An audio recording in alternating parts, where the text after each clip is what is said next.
या आहेत मुंडेवाडी तालुका पंढरपूर येथील सौ सुप्रिया हनुमंत मोरे।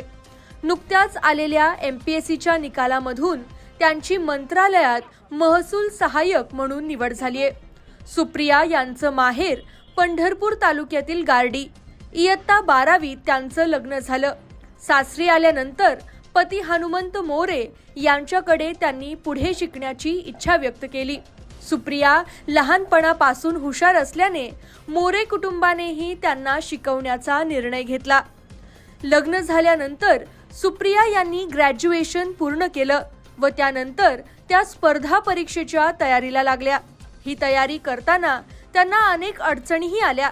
घराची जबाबदारी, नातीगोती, त्यासोबतच 8 वर्षाच्या मुलाला मोठं करून त्याला शिकवण्याची जबाबदारीही त्यांच्यावर होती। मात्र मोठ्या जिद्दीने सुप्रिया या आव्हानांना सामोरी गेल्या आणि आज त्यांच्या संघर्षाला यशाचा गुलाल लागला। MPSC मधलं माझं पहिलं सक्सेस आहे, त्यामुळे खूप छान वाटते। पहिली सुरुवात तर झाली ती शाळा लेवलमध्ये असताना अभ्यास करत असताना म्हणायचे की घरचे म्हणायचे काम वगैरे काही सांगितलं का मी अभ्यासामधून उठायचे नाही। तेव्हा बोलायचे काय ऑफिसर होणार आहे का। तेव्हा डोक्यात आलं की आपण ऑफिसर बनलं पाहिजे आणि त्यांना पण दाखवलं पाहिजे की मी काय करते, अभ्यास करते म्हणजे कशासाठी करते आणि ऑफिसर बनणार आहे का, तर हो बनणार आहे। त्यावेळेस वाटलं मला की बनलं पाहिजे आपण। त्यावेळेस ऑफिसर बनायचं स्वप्न ठेवलं होतं, पण नंतर लग्न, नंतर फॅमिली, मुलगा ह्याच्यामध्ये सगळं विसरले आणि परत हळूहळू जाणवायला लागलं की आपण 10वी मध्ये फर्स्ट क्रमांक होता, 12वीत होता आणि माझ्या ज्या क्लासमेट वगैरे होत्या त्या सुद्धा खूप म्हणायच्या की तू शिकायला हवं होतंस, तू काहीतरी करू शकतेस, तुझ्यामध्ये धमक आहे। तेव्हा मला असं जाणवायला लागलं की केलं पाहिजे आपण काहीतरी। मग तेव्हा ग्रॅज्युएशन कंप्लीट केलं मी लग्न झाल्यानंतर आणि तिथून सुरुवात केली सरळ सेवेपासून। सरळ सेवा एक्झाम दिली, नंतर बँकिंगच्या 2 एक्झाम दिल्या। त्यावेळेस असं फिक्स नव्हतं की MPSC करायची, परंतु होते माझे क्लासमेट वगैरे चिंतक, ते म्हटले की तू करू शकतेस MPSC, तू कर। तेव्हा मग सुरुवात केली MPSCला 2020 मध्ये। परत कोरोनामध्ये गॅप पडला आणि आता हे 2023चा माझा 3रा अटेम्प्ट होता, त्याच्यामध्ये मग हे क्लिअर झाले ग्रुप C। सुप्रिया यांनी आता हे यश मिळवलं असलं तरी हे त्यांच्यासाठी सोपं नव्हतं। मात्र संपूर्ण मोरे कुटुंब त्यांच्या पाठीमागे उभं राहिलं। सुप्रिया यांनीही घरातील सर्व जबाबदाऱ्या सांभाळत या यशाला गवसणी घातली। अनेक वेळा सुप्रिया यांना अपयशही आलं, मात्र त्या खचल्या नाहीत। त्यांनी जिद्द सोडली नाही आणि जिद्दीच्या बळावरच त्यांनी यश खेचून आणलं। अडचणी म्हणजे एकतर लग्न झालं नंतर फॅमिलीला वेळ देणं महत्त्वाचं असतं लग्न झाल्यानंतर, आणि त्यांनाही वाटायचं की मी ह्या घरातली मोठी सून आहे, मोठी सून म्हणून इथली घरची जबाबदारी वगैरे सांभाळावी, त्यांना वाटायचं लक्ष द्यावं फॅमिलीकडे। आणि त्याच्यातून मग मी अभ्यासाला वेळ दिल्यामुळे इकडे त्यांना कमी पडायचा वेळ।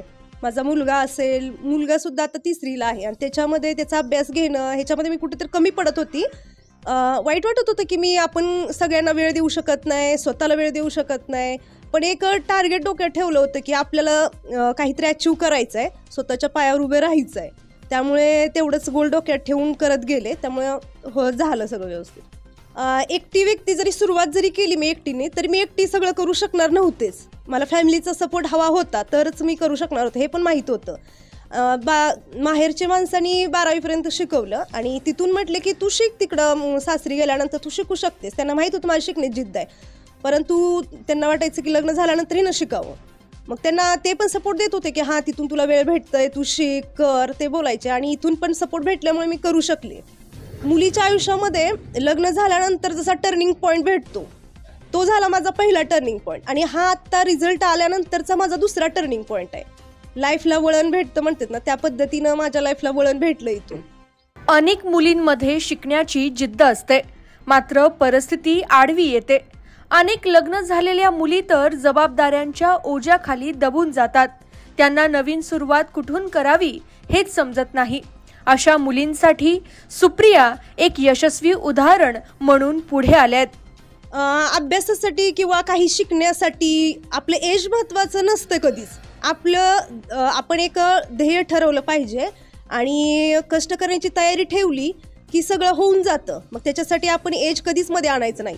मला सुद्धा आता लग्न होऊन 10 वर्ष झाले आणि मी जर म्हटले असते की एवढे वर्ष झाले आपण अभ्यासच करतोय, आपण थांबलं पाहिजे कुठेतरी, दुसरं काहीतरी केलं पाहिजे, तर मी काहीच करू शकले नसते. त्यामुळे सगळ्यांना असं वाटतं की जर एखादं मनात ध्येय असेल आणि तेवढं प्रामाणिक जर कष्ट करत असतील तर ते सुद्धा त्या ध्येयापर्यंत पोहोचू शकतील. त्यामुळे न थांबता एखाद्या अनसक्सेस आलं म्हणून तिथंच सगळं सोडून द्यायचा विचार न करता त्यांनी पुढं जाऊन आपलं ध्येय गाठेपर्यंत न थांबता तिथपर्यंत पोहोचलं पाहिजे. सुप्रिया हनुमंत मोरे या लग्न झाल्यानंतर 10 वर्षांनी यशस्वी झाल्यात. मात्र अजूनही गावखेड्यातील शेकडो लग्न झालेल्या मुलींनी स्वप्न पाहणं बंद केलंय. अशा मुली आता सुप्रिया यांच्याकडून आदर्श नक्की घेतील, तो त्यांनी घ्यावा हीच अपेक्षा. AB Marathi news, Pandharpur.